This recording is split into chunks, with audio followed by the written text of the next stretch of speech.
त वञा थो मुंहिंजा मिठड़ा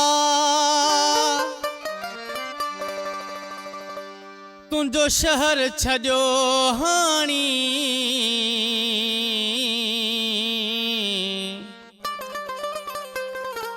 या दिलबर जानी वाणी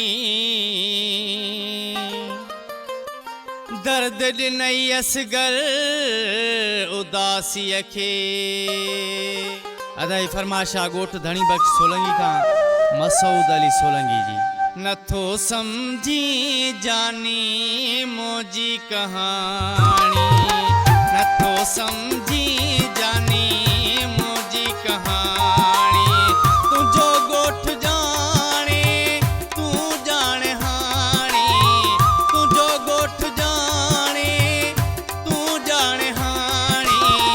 नथो समझी जानी मोजी कहानी, नथो समझी जानी मोजी कहानी, नथो समझी जानी मोजी कहानी, नथो समझी जानी मोजी कहानी।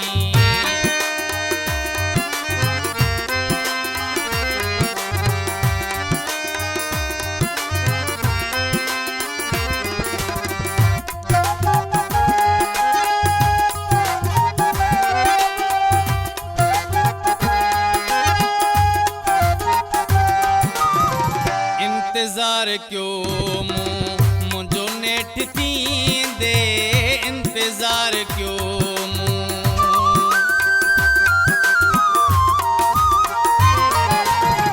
इंतजार क्यों मुझो नेठ थींदे। मिलण हिकिड़ो भेरो अंगण मुंहिंजे ईंदे, हमेशह रुनी दिल मुंहिंजी निमाणी। नथो समझी जानी मोजी कहानी, नथो समझी जानी मोजी कहानी। तुझो ॻोठ जाने तू जाने हाणी, तुझो ॻोठ जाने तू जाने हाणी। नथो समझी जानी मोजी कहानी, नथो समझी जानी मोजी कहानी, नथो समझी जानी मोजी कहानी, नथो समझी जानी मोजी कहानी।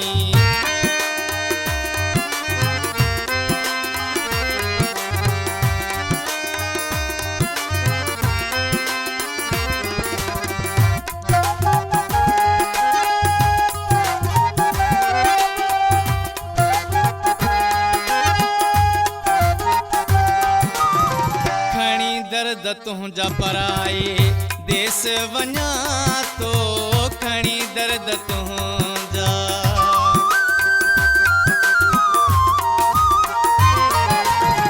खणी दर्द तुंहिंजा पराए देश वञा तो।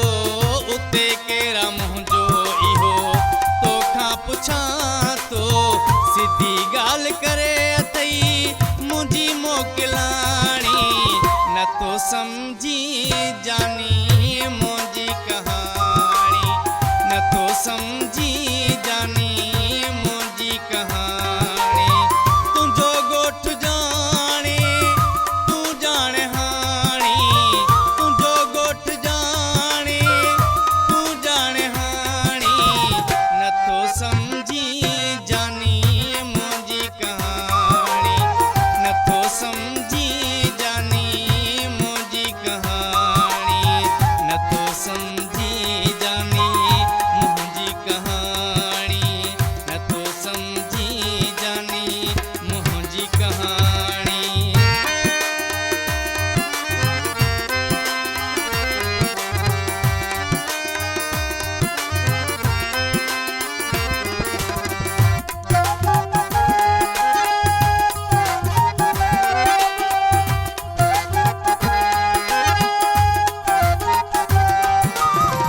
उदासी हो तो के पंहिंजो प्यार समझो, उदासी हो तो के